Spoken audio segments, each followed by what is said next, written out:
Hello guys, നിങ്ങൾ എൻ്റെ മുഖം കണ്ടോ? ഭയങ്കര സീരിയസ് ആയിട്ടിരിക്കുന്നത്. ഭയങ്കര സ്ട്രെസ്ഫുൾ ആയിട്ടുള്ളൊരു യാത്രയാണ് ഗൈസ്. ഞാൻ പത്തനംതിട്ടയിലേക്ക് പോവുകയാണ്. നമ്മുടെ സ്വന്തം പ്രിയദർശിനിയിലാണ് പോകുന്നത്. ഈ പ്രിയദർശിനിയുടെ സമ്പ്രദായം നിർത്തുന്നതിന് മുമ്പ് അതിനകത്തിലൊരു ഫുൾ വ്ളോഗൊക്കെ എടുക്കണമെന്ന് സ്റ്റാർട്ടിങ് ടൈം തൊട്ട് ആലോചിച്ച ആളാണ് ഞാൻ. പക്ഷേ ഇതുവരെ പറ്റിയിട്ടില്ല. കാരണം എനിക്കത് പ്രോപ്പറായിട്ട് യൂസ് ചെയ്യാൻ പറ്റിയിട്ടില്ല. ഞാൻ വെളുപ്പിനെ 6:15 6:30 ആകുമ്പോഴാണ് പോകുന്നത്. അപ്പോൾ ആ ടൈമിൽ രാവിലത്തെ ധൃതിക്ക് നമ്മുടെ പ്രിയദർശിനിയെ ആശ്രയിക്കാൻ എനിക്ക് പറ്റത്തില്ല. അപ്പോൾ അതുകൊണ്ട് ഇതുവരെ എനിക്കൊരു ഫുൾ വ്ളോഗ് എടുക്കാൻ പറ്റിയിട്ടില്ല. പക്ഷേ ഞാൻ കുറച്ച് വീഡിയോസൊക്കെ എടുത്ത് വെച്ചിട്ടുണ്ട്. അത് നമുക്ക് പിന്നീട് കാണാം. ഇതിപ്പോൾ എന്താണെന്ന് ചോദിച്ചു കഴിഞ്ഞാൽ എൻ്റെ കേറ്ററ്റിൻ്റെ സർട്ടിഫിക്കറ്റ് വെരിഫിക്കേഷന് വേണ്ടിയിട്ട് ഞാൻ പത്തനംതിട്ട ജില്ലാ എഡ്യൂക്കേഷണൽ ഓഫീസിലേക്ക് പോവുകയാണ്. ഡിസ്ട്രിക്ട് എഡ്യൂക്കേഷണൽ ഓഫീസിലേക്ക് പോകുന്നൊരു യാത്രയാണ്. ഇനി സ്ട്രെസ് എന്താണെന്ന് വെച്ചാൽ ആ വെരിഫിക്കേഷൻ്റെ ഡേറ്റ് ഒക്കെ ഓൾറെഡി കഴിഞ്ഞു പോയി ഗൈസ്. ഞാൻ എപ്പോഴും ഇങ്ങനെ എന്ത് കാര്യം ചെയ്താലും എന്തെങ്കിലുമൊക്കെ കുറച്ച് ടെൻഷനാകും. അപ്പോൾ പിന്നെ എന്നെ പഠിപ്പിച്ച് എൻ്റെ സാറ് വിളിച്ച് പറഞ്ഞു, ഇനിയിപ്പം നീട്ടി വെക്കേണ്ട, വേഗം പൊയ്ക്കോളൂ, ഈ മാസം കംപ്ലീറ്റ് സൈറ്റ് ഓപ്പൺ ആണ്, എന്നാലും നമുക്കിനിയും അധികം വെച്ച് നീട്ടണ്ടാന്ന്. അങ്ങനെ ഞാൻ ജോലിക്ക് ഇറങ്ങിയ ഞാൻ സർട്ടിഫിക്കറ്റ് ഒന്നും കയ്യിലെടുത്തിട്ടില്ലായിരുന്നു. പിന്നെ അതെടുക്കാൻ വീട്ടിൽ വന്നു, ബഹളമായി. പിന്നെ സർട്ടിഫിക്കറ്റ് എല്ലാം കയ്യിലെടുത്തിട്ട് വീണ്ടും അവിടേക്ക് പോയി. അപ്പോൾ ഈ പത്തനംതിട്ട എന്നൊക്കെ പറയുന്നത് നമുക്ക് ഇവിടെ പന്തളത്തു നിന്ന് കുറച്ച് ദൂരമുണ്ട്. അപ്പോൾ വീണ്ടും ഞാൻ അവിടേക്ക് പോയതാണ് ഗൈസ്. അങ്ങനെ ഭയങ്കരമായ ഓട്ടത്തിലായിരുന്നു. അങ്ങനെ നേരെ ഡിസ്ട്രിക്ട് എഡ്യൂക്കേഷണൽ ഓഫീസിലേക്ക് കയറുന്നതാണ് ഇപ്പോൾ നിങ്ങൾ കാണുന്നത്.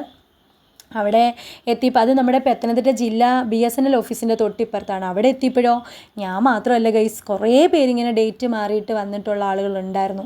അപ്പോൾ അവരെല്ലാം വന്നിട്ട് അവിടെ ഒരു രജിസ്റ്റർ ഉണ്ടായിരുന്നു. ആ രജിസ്റ്ററിൽ നമ്മൾ നമ്മുടെ പേര്, വന്ന സ്ഥലം, അതുപോലെ നമ്മുടെ കാറ്റഗറി ഏതാണെന്നൊക്കെ ഉള്ളത് അവിടെ രജിസ്റ്റർ ചെയ്യുന്നുണ്ടായിരുന്നു. ശേഷം അവിടെ ഒരു ചെറിയ ഫോമിൻ്റെ പകർപ്പുണ്ടായിരുന്നു. നമ്മളൊരു ആപ്ലിക്കേഷനോട് അതിൻ്റെ കൂട്ടത്തിൽ എഴുതി വെക്കണം. അപ്പോൾ അതൊക്കെ എടുത്തിട്ട് എഴുതി എല്ലാം സെറ്റായി വെരിഫൈ ചെയ്ത് കഴിഞ്ഞുള്ള ചിരിയാണ് നിങ്ങൾ ഈ മുഖത്ത് കാണുന്നത്. സത്യം പറഞ്ഞ് ഇങ്ങനെയൊക്കെയുള്ള കാര്യത്തിന് പോകുമ്പോൾ നമ്മൾ എന്തോരം ടെൻഷനാണെന്നറിയോ. പക്ഷേ എല്ലാം കഴിഞ്ഞു കഴിയുമ്പം കിട്ടുന്നൊരു സന്തോഷവും ആത്മവിശ്വാസവും ഒക്കെ ഉണ്ട്.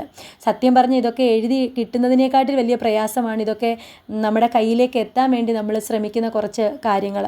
എനിവേ ഭയങ്കര സന്തോഷമായി അതെല്ലാം കഴിഞ്ഞു കഴിഞ്ഞപ്പോൾ. ഞാൻ കരുതിയില്ല ഇത്ര വേഗത്തിലും സിമ്പിളായിട്ടും ഇത് നടക്കുമെന്ന്. കാരണം സാധാരണ നമ്മളൊരു എഡ്യൂക്കേഷൻ ഓഫീസിലൊക്കെ ചെല്ലുമ്പോൾ അവരെന്തെങ്കിലുമൊക്കെ പറഞ്ഞ് നമ്മളെ കുറേ ടെൻഷൻ അടിപ്പിക്കുന്നതാണ്. പിന്നെ ഇതെൻ്റെ കൂട്ടുകാരിയാണ് കേട്ടോ. നമ്മൾ കുറേ വർഷമായിട്ടുള്ളൊരു റിലേഷനാണ്. ഞാൻ കേട്ടിട്ടുണ്ട് 7 വർഷത്തിലധികം നിൽക്കുന്ന ബന്ധമാണെങ്കിൽ അവർ നമ്മുടെ കൂടെ എപ്പോഴും കാണുമെന്നാണ്. അപ്പോൾ ഇവരൊരാളല്ല, കുറേ പേരുണ്ട്. അപ്പോൾ ഇവളെ മാത്രം കാണാനായിട്ട് ഞാൻ കുമ്പഴയിലേക്ക് പോയി പത്തനംതിട്ടയിൽ നിന്ന്. ശേഷം ഞാൻ വീണ്ടും അവിടെ നിന്ന് നടന്ന് നമ്മുടെ പത്തനംതിട്ട സ്റ്റാൻഡിൽ വന്നു. സത്യം പറഞ്ഞാൽ പത്തനംതിട്ട ആണെന്നേ ഉള്ളൂ. പക്ഷേ എനിക്ക് ഇവിടുത്തെ ഒന്നും കാര്യങ്ങൾ 3 വർഷം പത്തനംതിട്ട കോളേജിൽ പഠിച്ചെന്നേ ഉള്ളൂ. എനിക്ക് ഇവിടുത്തെ വലിയ വഴികളോ കാര്യങ്ങളോ ഒന്നും ഇപ്പോഴും അറിയത്തില്ല ഗൈസ്.